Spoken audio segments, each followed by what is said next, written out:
His Excellency President Adama Barrow presides over the swearing-in ceremony of the newly appointed ministers in State House.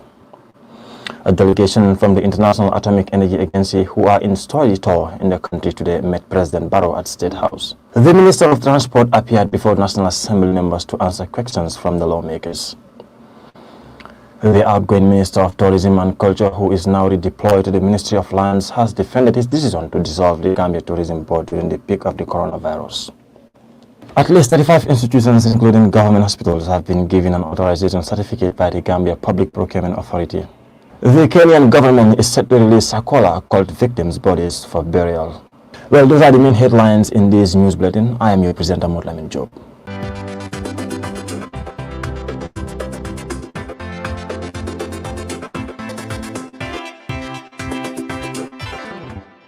Welcome back. In case you're just tuning in, this is Gttv News in English with me, Mutlamin Job.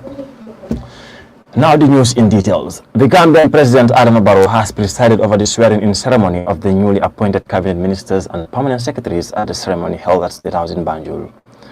Aisha Tukoli tells us more on that story.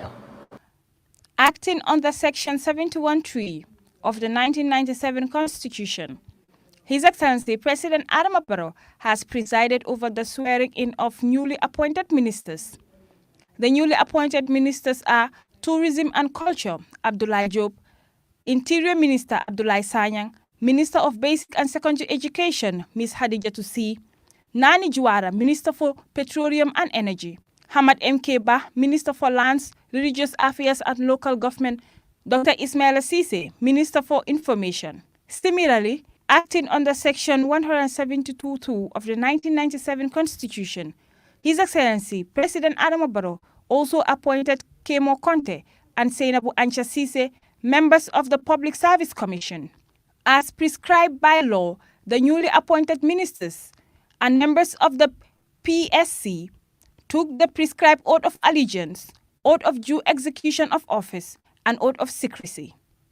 Speaking on behalf of his cabinet colleagues, Hamad N.K. Bah, Minister for Lands, Religious Affairs and Local Government, thank and assure the President of their determination and call on the newly sworn-in cabinet colleagues to deliver to expectations of His Excellency the President, as they are entrusted with various ministerial portfolios as ministers. Therefore, I want to call on my newly sworn cabinet colleagues and my cabinet colleagues that it cannot be the game or the usual way of getting things done. The President is determined and he will not waver to take decision when it is necessary. The Gambians are expecting nothing less than delivering what he was elected for in his agenda.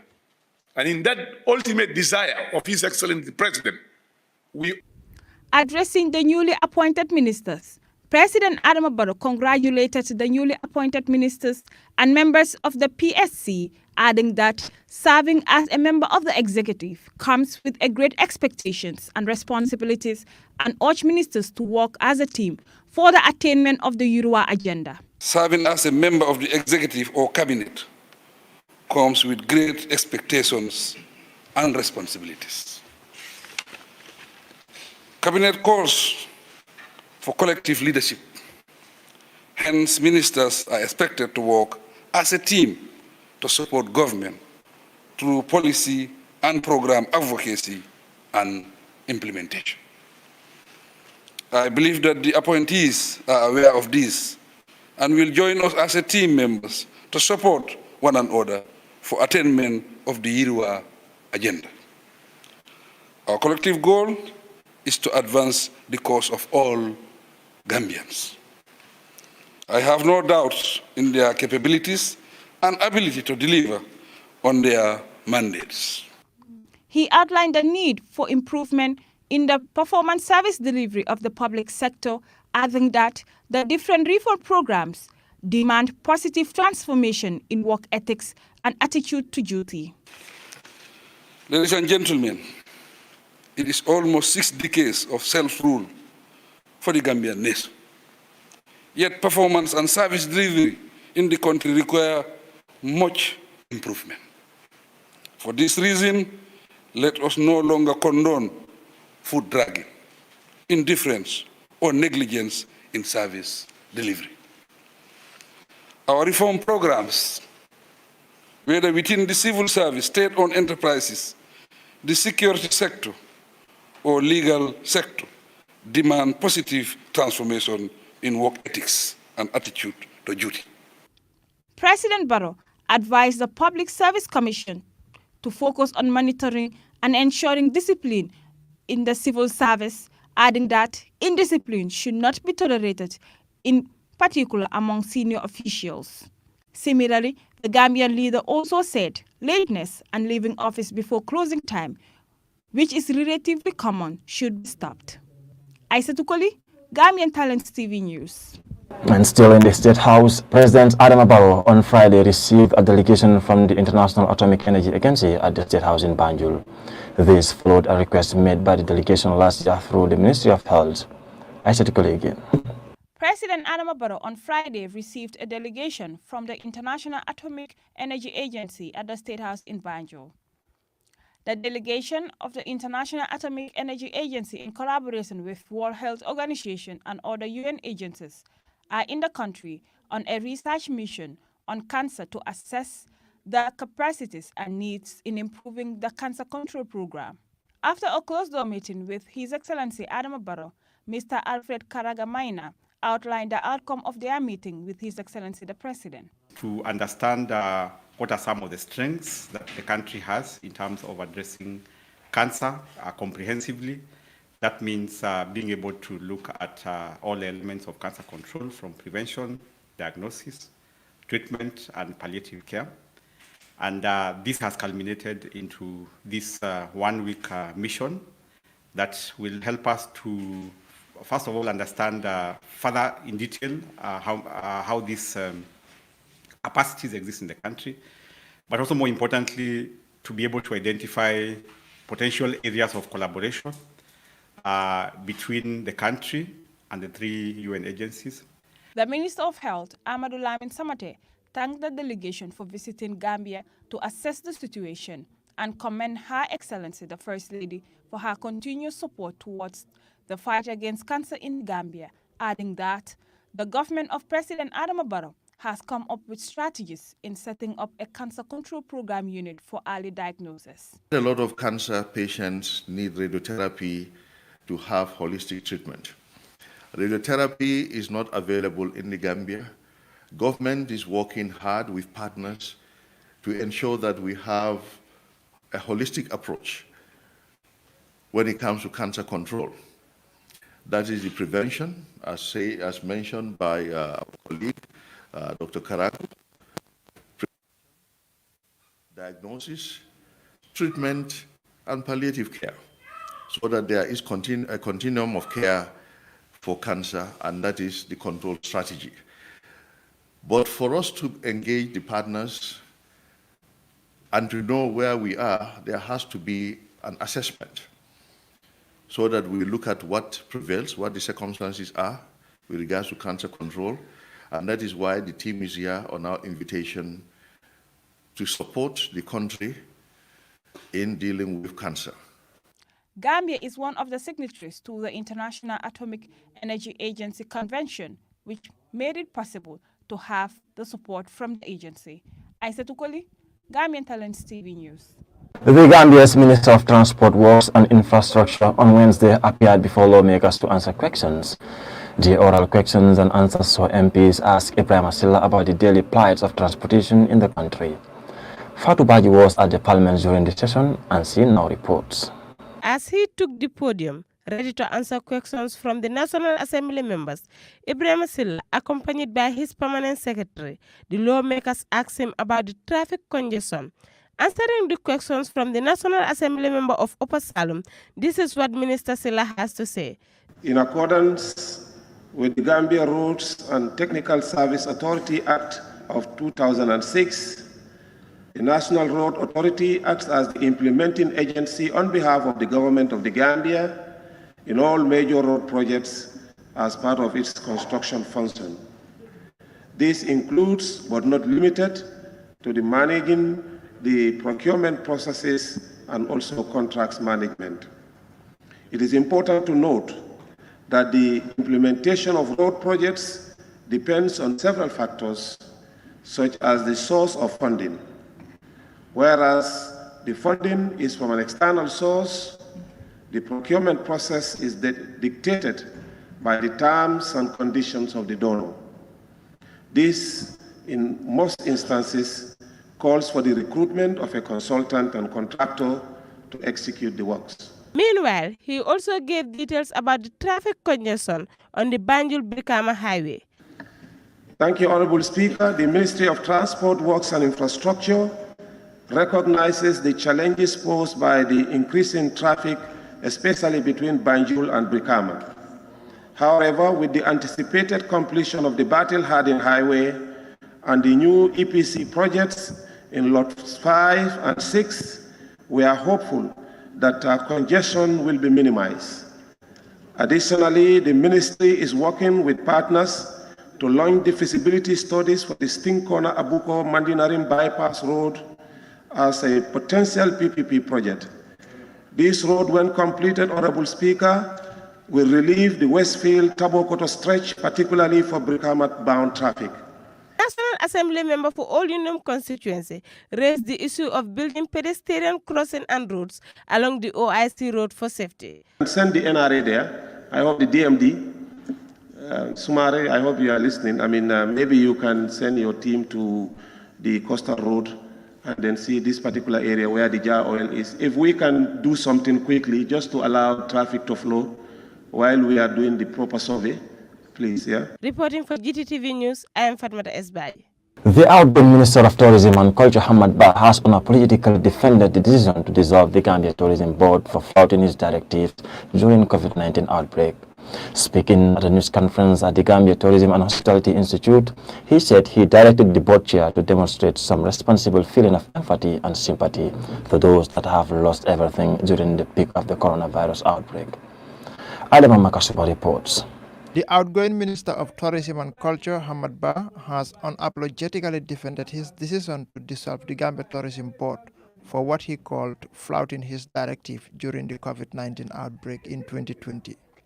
Speaking at a press conference at the Gambia Tourism and Hospitality Institute, he said he directed the board chair to demonstrate some responsible feeling of empathy and sympathy to those that have lost everything during the peak of the coronavirus outbreak.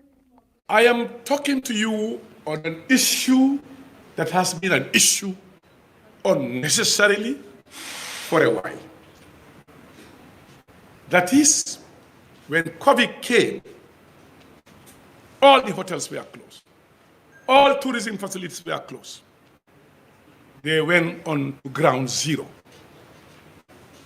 I want you to listen to me. Careful. And put your microphones ready to listen to what I'm saying. I then thought, as a minister responsible of tourism, arts and culture, that the Gambia Tourism Board, that was collecting the taxes of these people, needed to demonstrate some responsible feeling of empathy and sympathy to those that have lost everything that they have. I directed through the board chair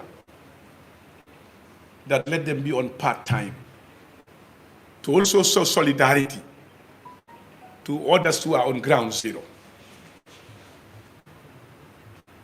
Well, the implementation was lagging and nagging.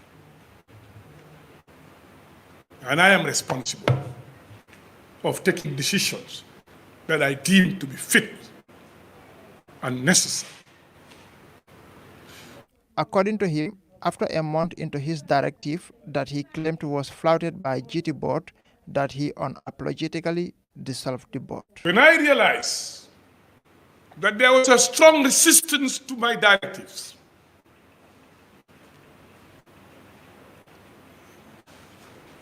I asked the board to go and have a meeting. In that board meeting, it did not come in the agenda, even though I have written through the board to ask them to implement it, consider implementing the decision. It was government wishes that the GT board needs to take some decisions, prudent decision to try to save resources because we didn't know when COVID was going to end. It was initially for a period of 2 weeks, 3 weeks, 1 month at most, and we considered as to whether do we need to continue or close the board, dissolve it for everybody to go home, redundant everyone. I didn't want to take the decision. I felt no, we can't redundant them because everybody's redundant, but let's make sure we give them a chance, let them earn half, and we proceed and see how things will evolve. Some of them were bent on never to see that happen.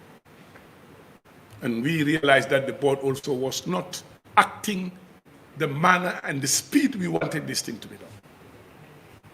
I appointed the board through the President of the Republic. I straight away dissolved the board with the approval of the President of the Republic of the Gambia. The Gambia Public Procurement Authority has given authorization certificates to key government institutions, including hospitals and the Office of the President at the ceremony held in the National Assembly chambers in Banjul. Our SJaju tells us more on that report. Speaking at the launching ceremony, Ibrahim Hassan, Director General of Public Procurement Operation, who gave his overview policy, were describing it as a privilege to address the GPPA.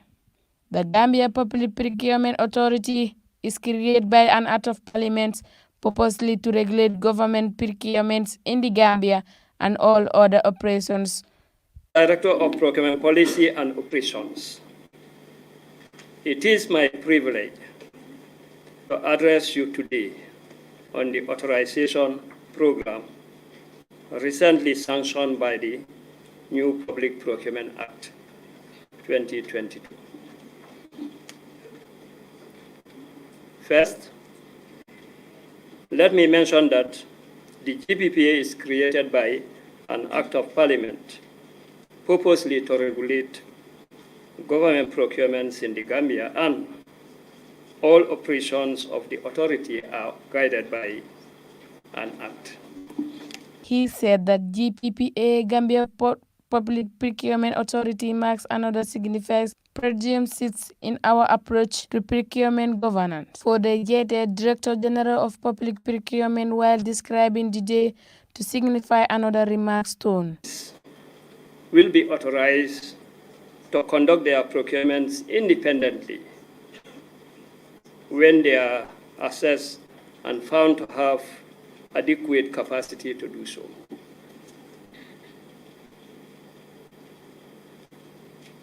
Some of you can recall that in May last year, in this very room, 8 procuring organizations were authorized. And currently they are doing their procurements independently without GPPA prior approvals.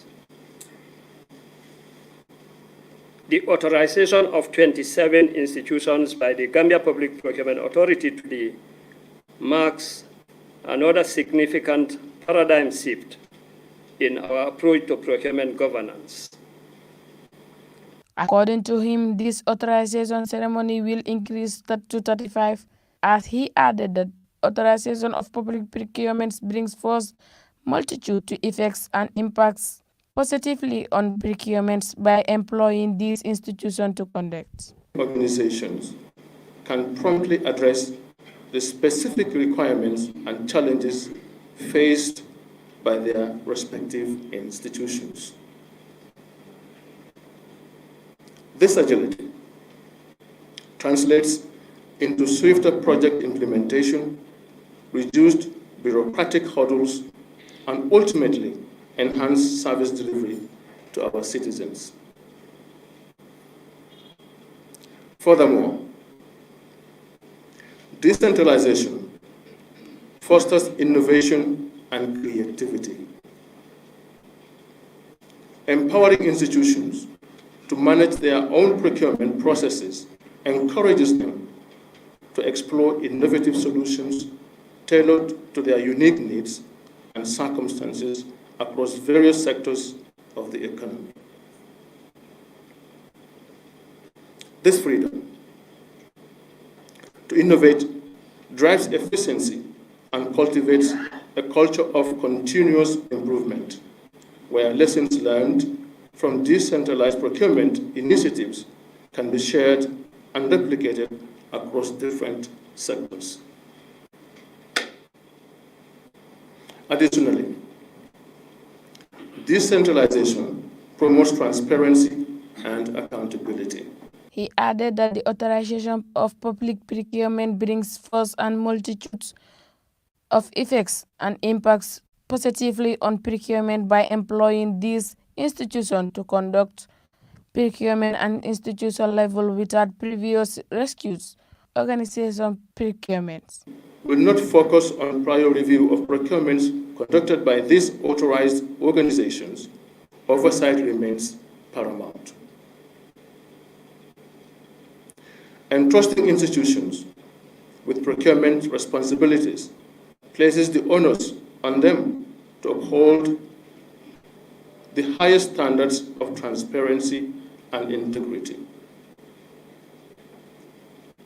This decentralization of accountability fosters a sense of ownership and responsibility, ensuring that public funds are judiciously used in accordance with established regulations and international best practices.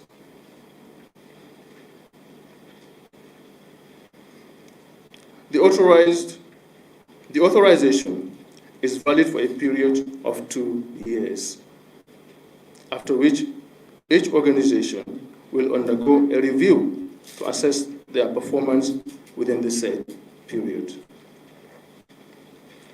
However, the authority is still mandated to conduct post-reviews of all the procurements conducted annually. In conclusion,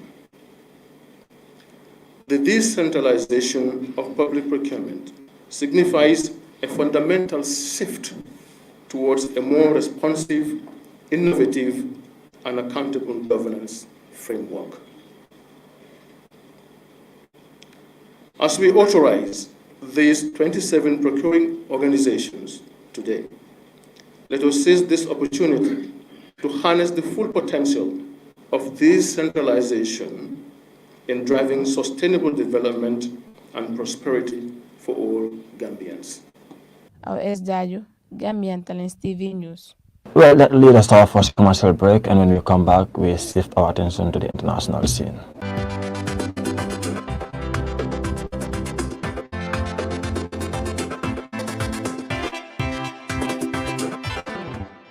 Welcome back, and now to the internationals. The Kenyan government says it will release some of the bodies belonging to victims of Sakwala starvation cult next week. At least 34 bodies have been identified and linked to their families out of the hundreds that were exhumed last year. Fatima Mende reports. The bodies of 429 people, including children, were dug up from graves in Chakahola, a remote forest outside the coastal town of Malindi. Most showed signs of starvation and assault. Survivors and victims' families said self-proclaimed Pastor Paul Mackenzie encouraged members of his Good News International Church to move there and prepare for the end of the world. Survivors say he instructed them to fast so that they could get to heaven. The government will cancel victims' families but will not assist them to transport the bodies for burial, said Chief Government Pathologist Dr. Johansen Oduo on Wednesday. Mr. Mackenzie has denied responsibility for the death. He and several of his followers are currently on trial for several charges, including terrorism, murder, and torture. New exhumations are scheduled to be done in 1 or 2 weeks, adding that 35 more grave sites have been identified. The planned fresh exhumations could drive up the death toll further. Dr. Oduo said linking bodies to their families had been slow because people are not coming up to claim their loved ones. Sima Malen Mendy reporting for Gttv News. Well, that ends this news bulletin, but before we take a leave of you, a recap of our main stories once again. President Adama Barrow presides over the swearing-in ceremony of newly appointed ministers in the State House. A delegation from the International Atomic Energy Agency, who are in a study tour in the country today, met President Adama Barrow at State House. The Minister of Transport appeared before National Assembly members to answer questions from lawmakers. The outgoing Minister of Tourism and Culture, who is now redeployed to the Ministry of Lands, has defended his decision to dissolve the Gambia Tourism Board during the peak of the COVID-19. At least 35 institutions, including government hospitals, have been given an authorization certificates by the Gambia Public Procurement Authority. The Kenyan government is set to release Sequoia cult victims' bodies for burial. Well, that's all we got for you in our tonight's news bulletin. On behalf of the production team, I was your presenter, Motlamin Job. Do have a blissful week ahead. Bye-bye from me.